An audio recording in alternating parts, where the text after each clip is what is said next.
Today, we're diving into a new report on global shark attacks, and one finding about Australia, it's pretty surprising.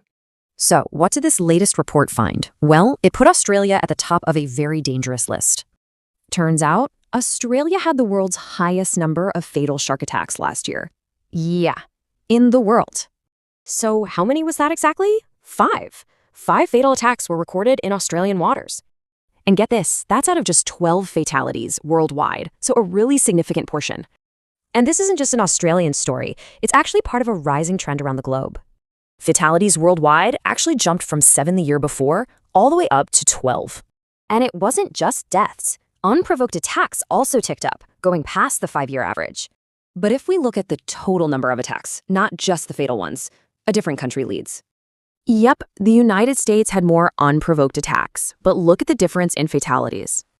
Okay, so what gives? Why the huge difference in fatalities for Australia? Well, a big part of the answer lies with what researchers call the big 3 predators. And researchers are pointing to one of these sharks in particular as a key factor here. We're talking about great whites. They're gathering more at certain sites, which happen to be popular surf spots. So, does this all mean Australian beaches are just flat out the most dangerous in the world?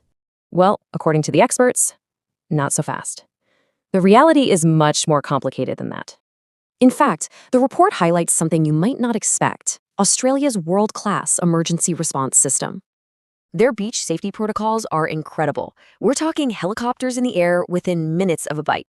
So this creates a strange situation, right? We're calling it the Australian paradox. So the key takeaway here is that risk is complicated. It's a balance of many different factors. It really leaves us with a big question. As we and sharks share the water, how do we navigate that relationship?